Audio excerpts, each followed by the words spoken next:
بسم اللہ الرحمن الرحیم۔ تمام دیکھنے سننے والوں کو RM لا فرم میں خوش آمدید اور میری طرف سے السلام علیکم ورحمۃ اللہ۔ آج ہم جس موضوع پہ بات کرنے جا رہے ہیں وہ کھیوٹ، کھتونی اور خسرہ نمبر کے حوالے سے ہے کہ محکمہ مال کے ریکارڈ میں کھیوٹ کس کو کہتے ہیں، کھتونی کس کو کہتے ہیں اور خسرہ نمبر کیا ہوتا ہے۔ تو آپ کو بتاتے چلیں کہ مختلف زمینیں جو چھوٹے چھوٹے حصوں میں مشتمل ہوتی ہیں وہ خسرہ نمبر کہلاتے ہیں، اور بہت سی جو خسرہ نمبر ہیں وہ مل کر ایک کھتونی پر مشتمل ہوتے ہیں جو کہ ایک مخصوص جو خاندان ہوتا ہے اس کے نام پر ہوتی ہیں، اور مختلف کھتونیاں مل کر مطلب کہ مختلف خاندان جو ہیں وہ مل کر جب ایک بڑے خطے کی شکل اختیار کرتے ہیں تو وہ کھیوٹ بن جاتا ہے۔ میں آج آپ کو تفصیلی طور پہ ایک کاغذ کے اوپر نقشہ بنا کر آپ کو اس حوالے سے آگاہ کرتا ہوں۔ جیسا کہ یہ آپ دیکھ رہے ہیں کہ یہ ہم نے ایک بلاک بنایا ہے،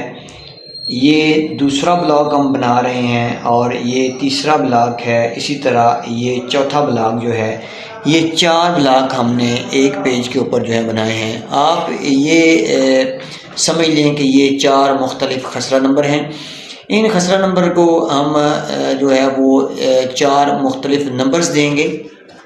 اس میں پہلے کو ہم 1، 2،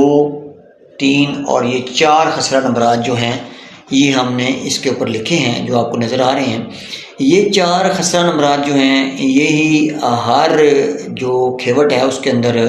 انہی ترتیب سے ایک موضع کے جو مختلف کھیت ہوتے ہیں ان کو نمبر دیے جاتے ہیں، ان کو ہم خسرہ نمبر کہتے ہیں۔ یہ کل 4 خسرہ نمبرات ہیں، ان میں خسرہ نمبر 1، 2، 3 اور 4۔ آپ سپوز یہ سمجھ لیں کہ 2 بھائی ہیں جن کے پاس یہ 4 خسرے ہیں، اور وہ اگر ان کی کھتونیاں بنیں گی تو ایک بھائی جس کے پاس ان 4 خسرہ نمبرات میں سے 2 خسرہ نمبرات کی ملکیت اور قبضہ جو ہے اس کے پاس ہوگا، تو وہ اس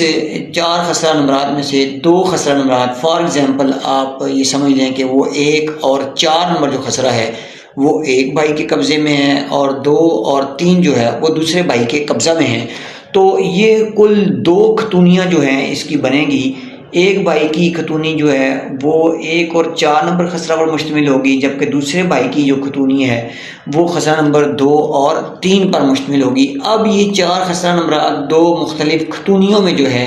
وہ بٹ چکے ہیں، لیکن اب جس طرف ہم جا رہے ہیں کہ خسرہ نمبر میں نے آپ کو سمجھا دیا ہے کہ یہ 4 مختلف کھیت ہیں جو کہ 4 خسرہ نمبرات کہلائیں گے۔ اس کے اندر جس بھائی کی ملکیت اور قبضہ جس خسرے پر ہوگا وہ مختلف کھتونیوں میں بٹ جائیں گے۔ مطلب کہ اگر ایک بھائی کے پاس 6 خسرہ نمبرات ہیں تو ان کے جو 6 خسرہ نمبرات ہوں گے ان کی الگ سے کھتونی بن جائے گی، اور دوسرے بھائی کے پاس اگر دوسرے 6 خسرہ نمبرات یا 4 یا 3 2 ہیں وہ الگ کھتونی بن جائے گی۔ اس طرح جتنے بھائی ہوں گے یا جتنے چچا کے بیٹے ہوں گے، دادا کے پوتے ہوں گے، ان کی اتنیاں کھتونیاں جو ہیں وہ بنتی جائیں گی قبضہ جات کے حوالے سے۔ لیکن اب میں آپ کو جو بتانے جا رہا ہوں وہ کھیوٹ کے حوالے سے ہے کہ یہ 4 خسرہ نمبرات جو ہیں یہ ایک کھیوٹ پر مشتمل ہیں۔ اس کھیوٹ میں 2 کھتونیاں آ گئی ہیں، اور کل اس کے اندر 4 جو ہیں وہ خسرہ نمبرات آ گئے ہیں۔ اب آپ میری بات سمجھ چکے ہوں گے کہ کھیوٹ جو ہے وہ تمام پراپرٹی جو کہ ایک خطے کے اندر موجود ہوتی ہیں، اور اس کے اندر چھوٹے چھوٹے یا جو خسرہ نمبرات ہیں وہ موجود ہوتے ہیں، اور کھتونی جو ہوتی ہے وہ اس کھیوٹ کے اندر جو قطعات ہوتے ہیں، جو خسرے ہوتے ہیں، جس کا قبضہ جس خسرہ کے اوپر ہوگا اس حساب سے کھتونیاں جو ہے وہ بن جائیں گی، اور خسرہ جو ہوتا ہے وہ زمین کا وہ قطعہ ہوتا ہے جو کہ عکس مساوی جو ہوتا ہے، ہمارا لٹھا جس کو ہم کہتے ہیں، لٹھے کے اوپر سے دیکھ کر عکس مساوی بنتا ہے، اور عکس مساوی کے مطابق ہی